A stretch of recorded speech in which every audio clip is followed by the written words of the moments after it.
Rangers' Duncan Ferguson has been charged with assaulting Wraith Rovers player John McStay. That their irascible captain Vinnie Jones chose this weekend to revert to type. His booking after just 5 seconds was quickly followed by a goal for Manchester City. And the encouragement really before the match from the two managers for the match to be played in good spirit and for it to be just a sporting occasion. I'm afraid we saw the ugly side of the match there, the ugly side of football. Imagine a football player being such a badass. After accumulating a long list of red cards and countless victims on the pitch, he would later go on to say that they all deserved it, and he didn't regret one thing. Semi-final, Villa Park, sent off for a stamp on Gareth Southgate. Yeah, and he deserved it. If people are annoying me and then you have to put a marker down with people, or people might have been shutting their mouths off, or you've had incidents previously like I had with Haaland, then my mindset, right, he goes on about what motivated him. Sometimes you're thinking you'd have anger, that type of emotion, or you're desperate to win. Yeah, I regret any of them. Or in another case where this player was so unhinged in his prime, he would literally be the main guy in a film called The Soccer Hardman, talking about what it truly means to live up to such an extreme title. These are 5 of some of the most infamous hardmen in football history, along with their most insane moments that's on record. The first person on our list is Vinnie the Psycho Jones, a player that was such a physical specimen back in his prime. Despite not playing on the highest level for very long in his career, his name is consistently on every list and every article when it comes to the art of being a world-class crash-out. If we were asked to pick someone to be the physical representation of the art of being a hardman, there's only a few people that could actually give Vinnie Jones a run for his money. Because for him, this playing style wasn't just about being aggressive. It was more of a way of life, and it's something that he took very seriously on and off the pitch. His actions towards this philosophy can be traced back to when he joined Wilmington Football Club in 1986, becoming the undisputed leader of the team dubbed the Crazy Gang, a name that was given because of their physical playing style and their reputation of lack of discipline on the pitch. In one of his first well-known acts of cruelty on the field, a young Paul Gascoigne wouldn't just be psychologically tortured by the Englishman, but he was damn near squeezed to death in front of everyone on the field, an incident that shows just how far Vinnie Jones would go to keep his opponents in check. In another one of his most well-known tackles, he would run at fellow Steve McMahon within the first minutes of the game, just to let him know that he was essentially there.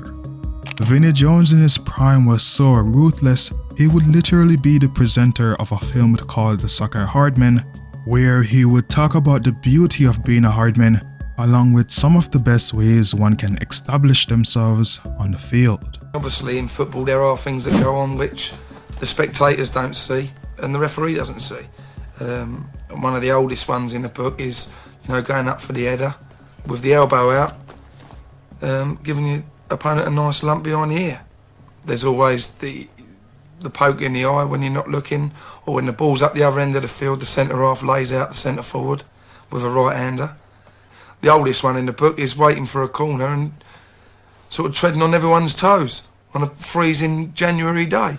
It's no wonder why he currently has the record for the fastest booking in English football history. United have been showing signs of life in the past few weeks, 3 wins in 5 games. A shame for them then that their irascible captain Vinnie Jones chose this weekend to revert to type. His booking after just 5 seconds was quickly followed by a goal for Manchester City. Joining Vinnie Jones on this list is the Spanish international Sergio Ramos, a player with a reputation of being one of the most hated centre-backs of all time, which is mainly fueled by his many physical encounters with everyone's favourite player, Lionel Messi. Although Sergio Ramos isn't a complete crash-out like a few of the players that's on this list, and doesn't have that one tackle that football fans can point to say that he's a traditional hardman, his disciplinary record, however, certainly paints a completely different picture. As of 2025, he not only has the record for the most carded player in La Liga history, he also has the most red cards in La Liga history, and also is the most carded player in the Champions League, which just goes to show when he's ready, he's willing to do anything to get the ball back for his team. Unlike a player like Diego Costa, whose favorite method of intimidation was to give his opponents a little nudge in the chest in the middle of a skirmish, or a Vinnie Jones, whose personal favorite was to run at his opponents breathless and sweep his feet off the ground, Sergio Ramos' personal choice seems to be the friendly pluck in the side of the neck during an aerial battle.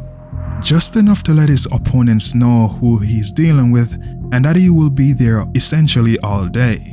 And when it comes to one of his most infamous tackles, two of the most remembered challenges were both on Lionel Messi, giving him a love-hate relationship with fans depending on which side you support.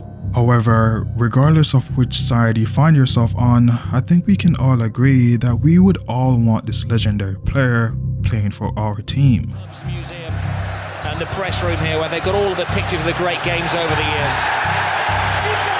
Oh, and another terrible tackle from Carvalho, and it's going to end very ugly, and there's a punch down there, and it's now getting very, very nasty. Next on this list is Duncan Ferguson, a man who was such a menace back in his prime. He literally became one of the first British players ever to actually serve jail time for a tackle he committed on the pitch. Just like the Vinnie Jones of the world, being a hard man for Duncan isn't limited to football on the pitch. It seemed to be a philosophy that he specialized in everywhere that he went. And as a guy with actual assault charges in an actual court, breaking into his house at any point in his prime was definitely a bad idea. Unlike some of his fellow hardmen who liked to perform the dark arts within the shadows, like Pepe taking a stroll on Messi's fingers, or Vinnie Jones laying out the centre forward when the camera isn't looking, what made Duncan Ferguson so special is that he would make his move regardless of the situation, and seemed to have little regard for what the referee had to say. With 8 red cards in the Premier League, Duncan's favourite method of operation was to use his razor-sharp elbow to nudge his opponents in the back during an aerial battle, but that was probably on a good day. Otherwise, a nice jab to the gut would be more than efficient to get his point across. In one of his most infamous challenges, after a physical battle with Ruth reverse defender John McStay, Duncan would give him a headbutt to the face and was later sentenced to 3 months in jail along with a 12-game match ban because of the challenge. How many Premier League red cards did you have? 8, yeah. I've only played about 30 games, I think. I actually got a 12-game ban up there for something. What was that for? That was the thing in Ibrox, wasn't it, when the fella? Yeah, was it a headbutt? No, what did you do? A headbutt, no. Oh, okay. I was just guessing. Don't be saying that. I only grazed him. In my defence, I only grazed the guy. That's what I said in the court. I only grazed him. You grazed. Unfortunately, I got a 12-game ban and 3 months in the prison at the same time. There you go. 3 months in prison? Yeah. Wow. Oh, wow. Jesus, don't. Go back to the red cards, please. However, Duncan Ferguson probably wasn't half as bad as Roy Keane, someone that was such an infamous hardman back in his prime. The amount of video compilations of him just being a total crash out on the field is literally endless.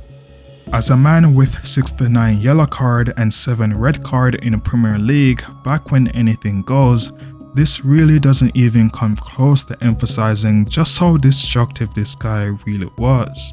What made this Man United legend such an iconic hardman is that unlike the other players on this list, Roy Keane doesn't seem to have a preferred way of going about his rampage. He just seems to work with whatever the situation called for, which makes him highly unpredictable and a dangerous player to be around. In one of his most infamous moments, Roy would end up with an injury after a physical battle with Olive Haaland, a moment that he wouldn't forget because Haaland allegedly accused Keane of faking it, something that he would take as a form of disrespect. I don't think that tackle was that bad. I really don't. I know it looks bad. You know when a player does a somersault? Yeah. But the damage is... It was knee high though, wasn't it? Yeah, but I was never going to injure him in that tackle. You can't injure a player with that type of tackle. Yeah. Well, obviously I tried to trip him, and again, he was stood over me when I'd done my cruciate. It was a bad injury, and he was saying some nasty things when I was injured. And I just thought, listen, we'll meet again. And after literally 4 years, Roy would end up playing against Holland after waiting years for his revenge, and as soon as the two saw each other, Keane would completely lose it. In his autobiography in 2002, Keane revealed exactly what was said during the notorious incident. He wrote, "I waited long enough. I hit him hard. The ball was there, I think. Take that, you punk. And never stand over me sneering about faking injuries." I think it's fair to say that when you see comments like these on every one of Roy Keane's videos, you know back in the day this was really bad. However, the most hated player on this list is undoubtedly Pepe, which is not just a product of his many fouls against Lionel Messi or moments where he's a total crash out. It is probably a result of his infamous smile after he completely laid his opponent out on the floor. Back during the prime years of Barcelona versus Real Madrid, when Madrid would win, they would win in style. However, when they lose, Madrid fans would feel good knowing that towards the end of the game, you can expect either Ramos or Pepe to completely lose it and ensure that Messi and his teammates would have a hard time. This defensive duo was well known for their outrageous tackles. However, it was Pepe that was leading the charge, being one of the only modern centre-backs that could truly be compared with the traditional hardmen. When it comes to his most unhinged moments that's ever been recorded, that has to go with his incident against Getafe in 2009. Pepe didn't just hit the player twice, he pushed his head down in the turf, stepped on the player several times, then struck another player in the face in the middle of the chaos. This is by far Pepe's most infamous moments ever in his career, and is the reason why a lot of people now say that he's football's last real traditional hardman.